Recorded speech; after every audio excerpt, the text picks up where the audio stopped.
ও মা গো! তুচ্ছ আহমুখ বনে গেল আকস্মিক ঘটে যাওয়া ঘটনায়। বোকা বোকা চোখে তাকালো পৃথার পানে। মেয়েটা এখনো চিত হয়ে পড়ে আছে মেঝেতে, মাথা চেপে ব্যথায় কাঁদরাচ্ছে।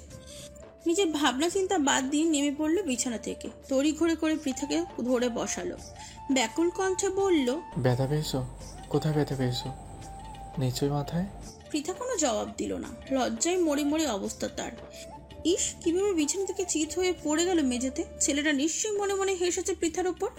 ভেবেছে মেয়েটা বোকা ন্যাকা, নয়তো পিছনে জায়গা না দেখেও সরতে কেন গেল।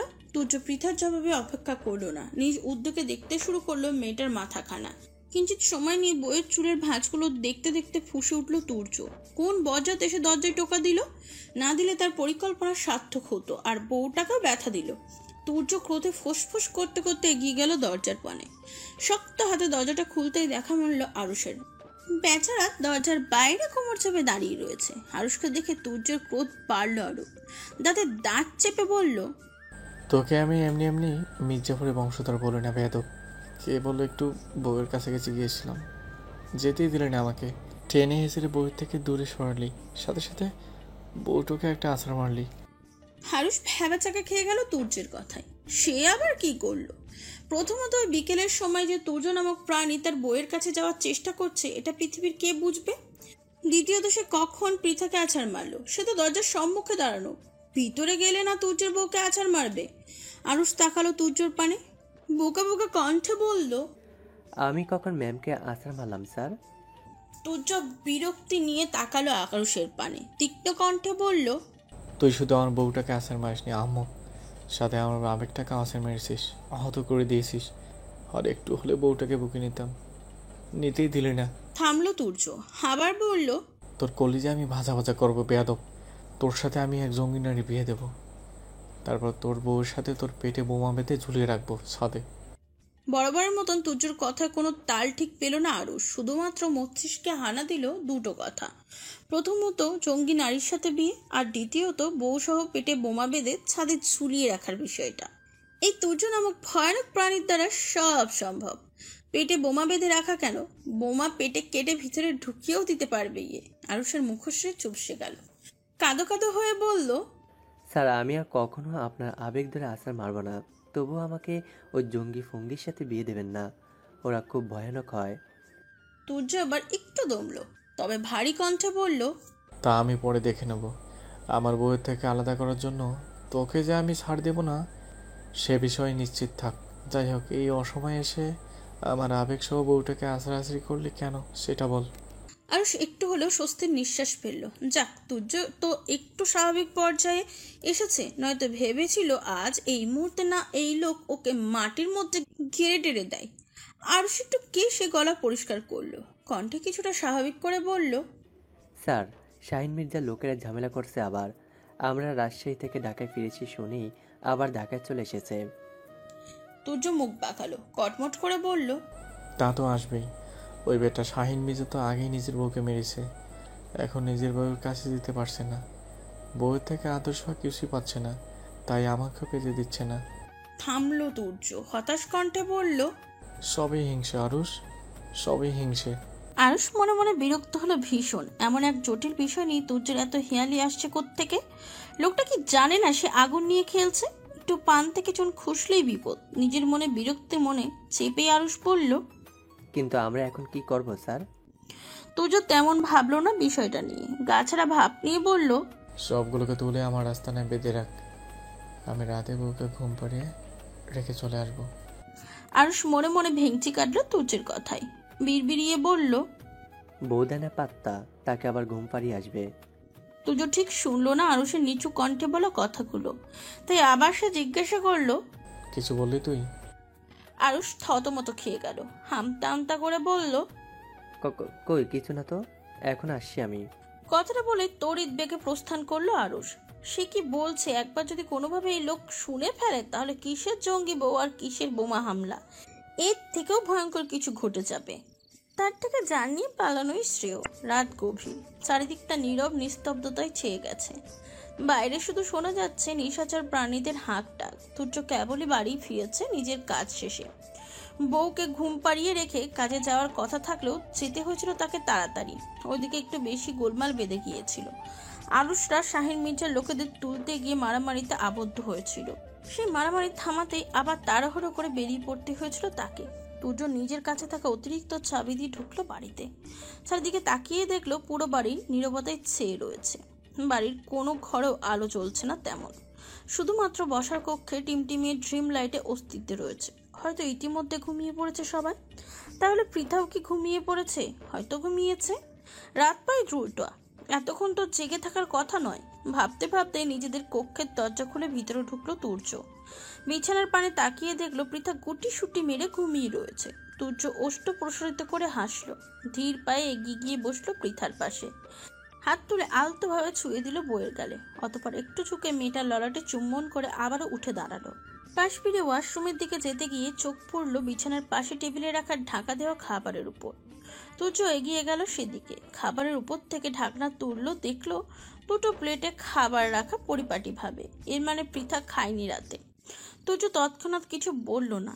একসাথে ওয়াশরুম থেকে ফ্রেশ হয়ে এসে বসলো বিছানায়। আদুরে কণ্ঠে পৃথাকে ডাকলো, বউ, ও বউ।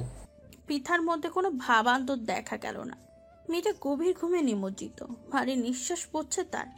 এই পর্যায়ে তুর্য একটু গলার স্বর বাড়ালো, জোরে ডেকে বলল, ওঠো তাড়াতাড়ি, খেয়ে নিবে। পৃথা নড়ে চড়ে উঠলো একটু। ঘুমের মধ্যেই বিরক্তি চোখ মুখ কুচকে ফেললো। ঘুমো ঘুমো কণ্ঠে বলল, খাবো না আমি, আপনি খেয়ে নিন। তুর্যের হৃদয় কম্পিত হলো মেয়েটার কণ্ঠস্বরে। এই ঘুম জড়ানো কণ্ঠ নাকি নেশার বান। হৃদস্পন্দন বাড়লো তুর্যের, তবু নিজেকে সামনে নিল সে। আলতোভাবে পৃথার মাথায় হাত বুলিয়ে দিতে দিতে বলল, না খেয়ে থাকলে শরীর খারাপ করবে তো তোমার। ওঠো তাড়াতাড়ি। আলতোভাবে পৃথার মাথায় হাত বুলিয়ে দিতে দিতে বলল। পৃথা উঠল না। একটু নড়ে চড়ে উঠে পাশ ফিরে আবারও ঘুমিয়ে পড়ল। তপ্ত নিঃশ্বাস ফেলল তুর্য। টেবিল থেকে প্লেট হাতে নিয়ে ভাত মাখাতে মাখাতে ডাকলো পৃথাকে।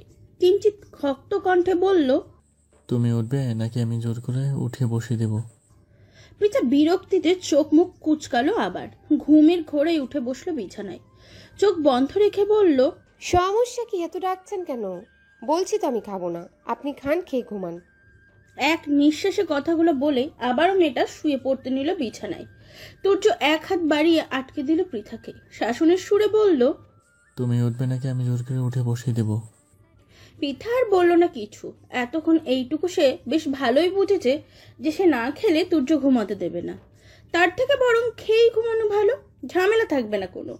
তুর্য ততক্ষণ ভাত মেখে হাতে লোকমা নিয়ে ধরল পৃথার মুখের সম্মুখে। মেয়েটা কোনো দ্বিরুক্তি না করে খেয়ে নিল কয়েক লোকমা। অতঃপর ঠাস করে বিছানায় শুয়ে পড়ল। বিরক্তি ভরা কণ্ঠে বলল, ব্যাস, আর খাবো না, এখন আমাকে ঘুমাতে দিন। তুর্য খাওয়া নিয়ে আর জোরাজোরি করলো না। অল্প খেলেও খেয়েছে তো। টেবিল থেকে এক গ্লাস পানি তুলে সে আবারও ডাকলো পৃথাকে। বলল, পানি খেয়ে ঘুমাবো। পৃথা আদাশোয়া হয়ে বসলো। স্বামীর হাত থেকে একটু পানি পান করে আবার শুয়ে পড়ল। তুর্য হাসলো ওষ্ঠ প্রসারিত করে। বউটা তার ভীষণ ঘুম কাতরে। এতক্ষণ যদি তাকে নিয়ে কেউ এভাবে টানাটানি করত, ঘুম সেই প্রথম দিকেই উবে যেত। তুর্য আবারও হাসলো। হাত বাড়িয়ে মুছিয়ে দিল পৃথার মুখ। অতঃপর নিজেও খেতে শুরু করলো ওই প্লেটের থেকেই। খানিক সময় নিয়ে নিজের খাওয়া শেষ করলো তুর্য। খাবার প্লেটগুলো গুছিয়ে লাইট বন্ধ করে শুয়ে পড়লো বিছানায় পৃথার পাশেই। আজ তাদের মধ্যে কোলবালিশ নেই কোনো। থাকবে কোথা থেকে? সেই কোলবালিশ তো তুর্য বাড়ি থেকে বেরিয়ে যাওয়ার আগেই সকলের অগোচরে বাইরে ফেলে দিয়ে গিয়েছিল। কিন্তু এখন যেন কেন তার মনে হচ্ছে কোলবালিশটা থাকলেই ভালো হতো। তুর্য ধীরে ধীরে নিয়ন্ত্রণহীন হয়ে পড়ছে। ভিতরে ভিতরে তার পুরুষালী সত্তা নড়ে চড়ে উঠছে একটু একটু করে। একজন বিবাহিত পুরুষ মানুষ বউকে নিয়ে এক বিছানায় খুব কাছাকাছি শুয়ে আছে, এমন পরিস্থিতিতে কি তার পুরুষালী অনুভূতিগুলো হানা দেবে না? অবশ্যই দেবে। তুর্যেরও দিয়েছে। যদি একটা সামান্য কোলবালিশ কখনো তার পুরুষালী সত্তাকে বেঁধে রাখতে পারতো না, কিন্তু মনকে তো বুঝতে পারতো এটা বলে যে বউ তাদের মধ্যে প্রাচীর তুলে দিয়েছে। এই প্রাচীরের ওপাশে যাওয়ার তার বারণ। তুর্যের ভাবনা চিন্তার মধ্যেই পৃথা ঘুমের ঘোরে এগিয়ে এলো তার পানে। নিজের এক হাত দ্বারা জড়িয়ে ধরলো তুর্যের বেকাবু শরীরখানা। শিউরে উঠল ছেলেটা। সারা শরীরে যেন বিদ্যুৎ খেলে গেল মুহূর্তেই। এমনই এতক্ষণ নিজের ভিতরকার পুরুষালী সত্তার অনুভূতি অসহায় ছিল সে। এর মধ্যে আবার বইয়ের স্পর্শ। পৃথার শরীরটা একদম লেগে আছে তুর্যের শরীরের সাথে। মেয়েটা প্রতিটি ভারী নিঃশ্বাস জাগিয়ে তুলেছে তুর্যের শরীরের লোমকূপে। কি একটা অবস্থা! তুর্য দম যেন বন্ধ হয়ে আসতে চাইছে, জাপটে ধরতে ইচ্ছা করছে পিতার নরম দেহটা। মেয়েটার শরীরের প্রতিটি ভাঁজে ভাঁজে নিজের স্পর্শ এঁকে দিতে ইচ্ছে হচ্ছে। তুর্য যেন একটু বেশি বেকাবু হয়ে পড়লো আজ। নিজেকে আর সংযত রাখতে কষ্ট হচ্ছে ভীষণ, কিন্তু করার যে কিচ্ছু নেই, তাকে নিজেকে সংযত রাখতে হবে। এই মুহূর্তে অনুভূতির জোয়ারে ভেসে গিয়ে পৃথার সাথে জোর জবরদস্তি করলে তাদের সম্পর্কের অবনতি উন্নতি হবে না। মেয়েটার মনে তুর্য সম্পর্কে বাজে ধারণা সৃষ্টি হবে। আজকে এক রাতের জন্য নিয়ন্ত্রণহীন হয়ে পড়লে হয়তো পরে দেখা যাবে কখনো তাকে মেনে নিতে পারল না পৃথা। তপ্ত নিঃশ্বাস ফেলল তুর্য। নিজের শরীর থেকে পৃথার হাতটা সরিয়ে দিয়ে খুব সাবধানে নেমে পড়ল বিছানা থেকে। নিঃশব্দ গিয়ে দাঁড়ালো বারান্দায়। জোরে জোরে কয়েকটা নিঃশ্বাস নিয়ে নিজেকে ধাতস্থ করার চেষ্টা চালালো, কিন্তু পৃথাকে ছেড়ে এখানে ভালো লাগছে না, মানসিক শান্তি পাচ্ছে না, নিজেকে অসহায় লাগছে। এত বছর এত অপেক্ষার পর পৃথাকে কাছে পেয়েও দূরে থাকতে ইচ্ছে হচ্ছে না। কি এক যন্ত্রণার মধ্যে আবদ্ধ হয়ে আছে তুর্য, না পারছে সইতে আর না পারছে মুখ ফুটে বলতে। তুর্য বারান্দায়ও থাকতে পারলো না, অল্প সময়ের মধ্যে আবারও বিছানায় চলে এলো।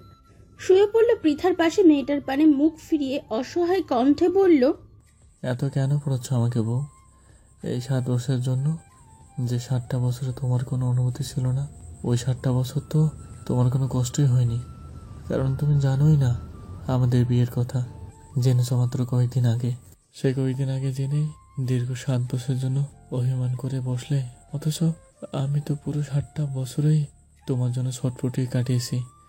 নিজের সাথে নিজে যুদ্ধ করেছি, তোমাকে পাওয়ার অপেক্ষায় প্রহর গণেছি, কিন্তু শেষ অবধি কেউ আমাকে বুঝলো না, এমনকি তুমিও বুঝলে না আমাকে। তোমরা কেন বুঝলে না বউ? ওপাশ থেকে উত্তর এলো না কোনো। হাসবে কিভাবে? পৃথা তো ঘুমোচ্ছে, গভীর ঘুমে নিমজ্জিত সে। তুর্যের বলা কোনো কথাই তো কানে পৌঁছায়নি তার। আচ্ছা, মেয়েটা যদি এই মধ্যরাতে তুর্যের এই কাতর কণ্ঠের বাক্যগুলো শুনতো, তারপরেও কি অভিমান নিয়ে বসে থাকতে পারতো? হয়তো পারতো, আবার হয়তো পারতো না। তপ্ত নিঃশ্বাস ফেল তুর্য, একটু এগিয়ে পৃথাকে জড়িয়ে নিল নিজের সাথে। হৃদয়ে স্থান পাওয়া অনুভূতির সাথে হাজারটা যুদ্ধের লড়াই করতে করতে 2 চোখ বন্ধ করলো ছেলেটা। সকালের আলো ফুটেছে চারিদিকে, সূর্যটা ধীরে ধীরে নিজের উজ্জ্বলতা ছড়িয়ে দিতে শুরু করেছে। রাতের নিস্তব্ধে ঘেরা শহরটাও ধীরে ধীরে তার ব্যস্তময় পরিচিত রূপে ফিরে এসেছে। চারিদিকের কোলাহল ধ্বনিতে ঘুমটা ভেঙে গেল পৃথার।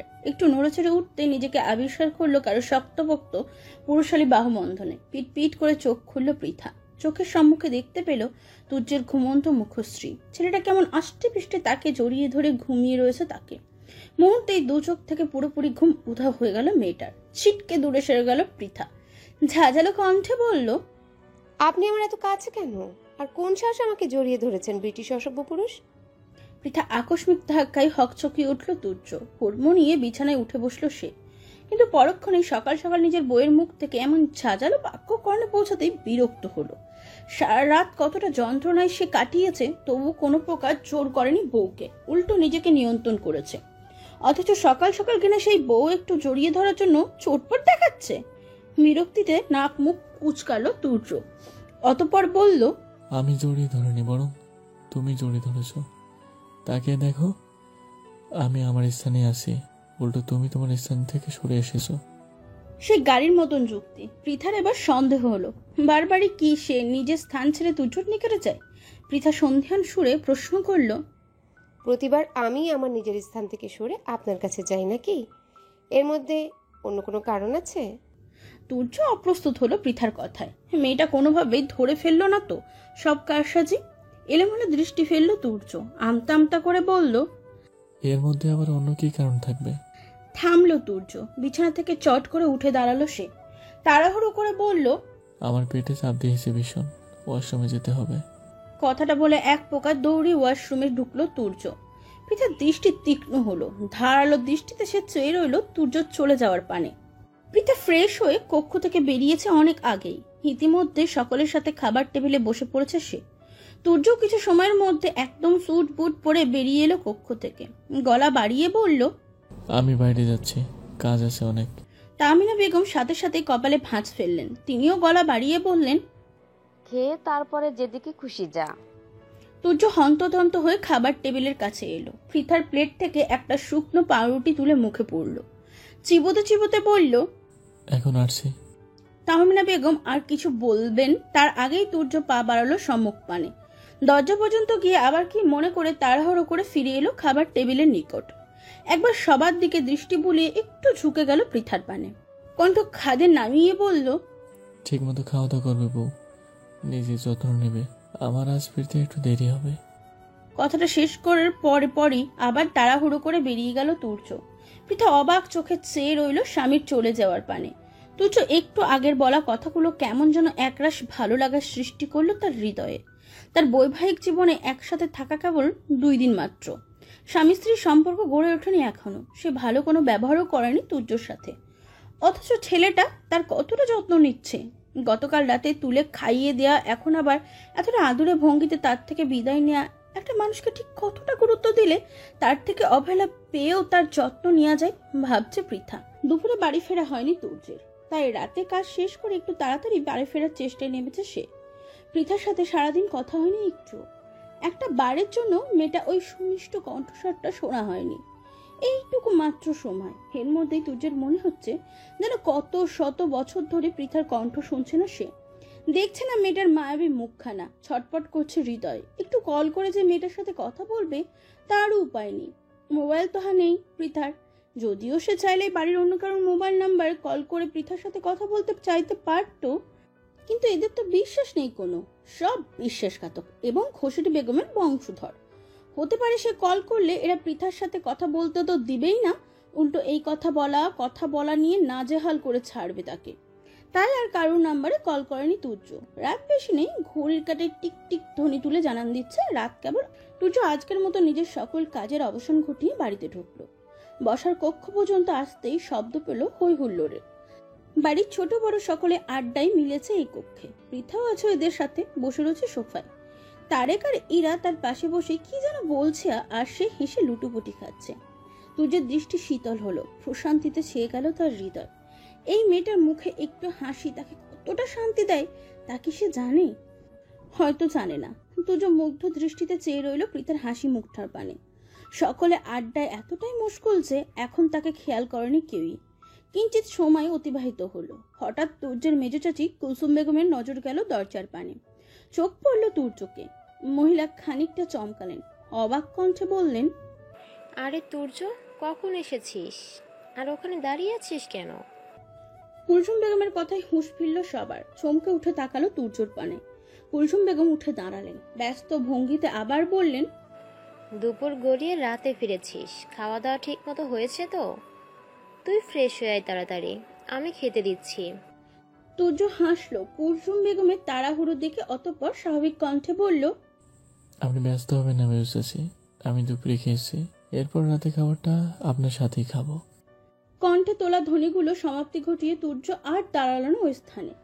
লম্বা লম্বা পা ফেলে চলে গেল নিজের কক্ষে। সারাদিনের দৌড়ঝাপে শরীরটা ম্যাচ ম্যাচ করছে ভীষণ। এই মুহূর্তে একটু গোসল না করলেই নয়। তুর্য দেরি করলো না। কক্ষে ঢুকে আলমারি থেকে নিজের জামা কাপড় নিয়ে ঢুকলো ওয়াশরুমে। বেশ কিছুটা সময় নিয়ে গোসল সেরে সে বেরিয়ে এলো বাইরে। গলায় ঝোলানো তোয়ালে দ্বারা মাথা মুছতে মুছতে তাকালো কক্ষের আনাচে কানাচে। ভ্রু কুচকে এলো তুর্যের। পৃথা এখনো আসেনি এই কক্ষে। তুর্য ভেবেছিল তাকে দেখেই পৃথা এখানে আসবে, আর যদি নাও আসতে চায় তবে বাড়ির লোকেরা জোর করে পাঠিয়ে দেবে, কিন্তু তারা তো করেনি। তুর্য তাদের দাঁত চাপলো, বিড়বিড়িয়ে বলল, হ্যালো বন্ধুরা, পরবর্তী পার্ট খুব তাড়াতাড়ি আসবে, তো সবাই অপেক্ষায় থাকো। আর চ্যানেলটি যারা এখনো সাবস্ক্রাইব করোনি তারা পরবর্তী পার্ট দেখার জন্য চ্যানেলটি সাবস্ক্রাইব করে রেখো। ধন্যবাদ সবাইকে, আমাদের সাথেই থেকো।